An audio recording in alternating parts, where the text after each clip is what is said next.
Tara par, kwentuhan tayo. Pero bago natin simulan to, ay babatiin ko muna kayo ng Happy New Year mga par.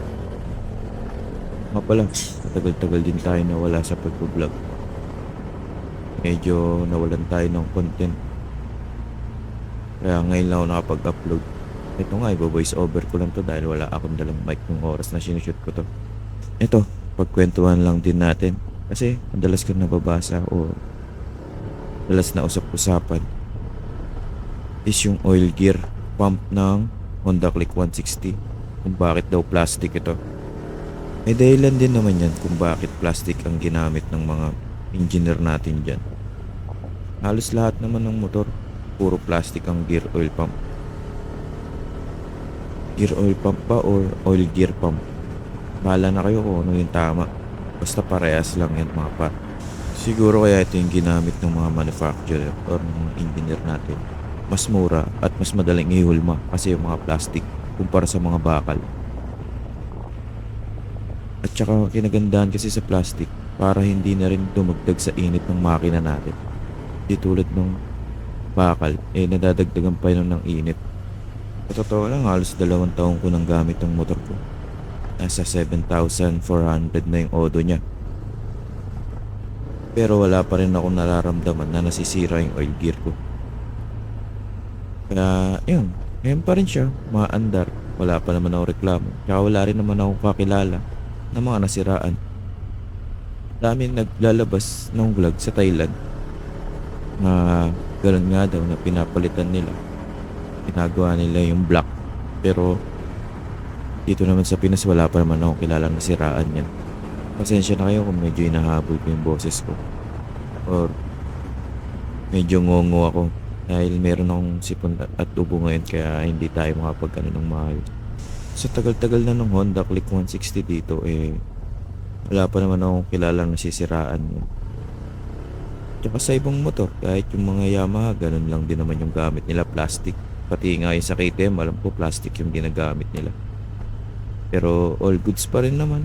Wala pa rin naman akong nakikitang nasisira. Pero depende pa rin sa inyo kung maniniwala kayo dun sa iba. Wala naman masama kung maniniwala kayo. Mas maganda kung mape-prevent nyo na or papalitan nyo na talaga tulad ng sinasabi nila. Baka sila nakaranas pero ako hindi pa. Kaya ayun nga yung opinion ko dun. Halos lahat nga ng pyesa ko sa motor na to is all stock pa rin. Side mirror lang ang napalitan dito pati yung mga bola lang. Pero lahat all stock yan, wala pa akong binabago. Halos lahat wala talaga. Pati performance niya wala pa rin nagbago simula nung kinuha ko siya. Simula nung nilabas ko sa kasa to, ganun pa rin yung performance na binibigay niya. Halos 2 taon na to ngayon, January, tama. 2 taon na to ngayon, January, okay pa rin siya.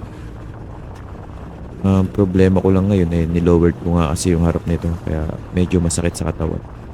Ang bala ko balik ko siya sa dating stock height. Pero naka-lowered yung likod.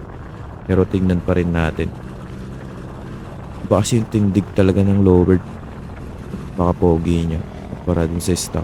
Siguro mga pare, dito ko natatapusin tong video natin. At abang-abang na lang tayo sa mga bagong upload. At maraming salamat sa mga nandiyan pa rin. At patuloy na nanonood pa rin sa aking mga vlog. At sa mga tuloy-tuloy lang na sumusuporta at nag-aabang. Yan yung sisipagan na natin mag-upload ngayon 2025. Nagawa tayo ng maraming content. Wala ko sana mag-camping pero tingnan natin kung kakayanin ng budget. Budget at schedule lang naman ang kalaban natin dyan sa pagka-camping na yun. Pero kung kaya, subukan natin. Sana manood kayo. Para naman makakuha tayo ng budget na panggagastos din natin doon sa pagka-camping para meron din kayo mapanood. Ngayon mga idol, mga paituloy, mga par pala. Maraming salamat sa inyo mga par. Dito ko natatapusin yung video na to. Babush!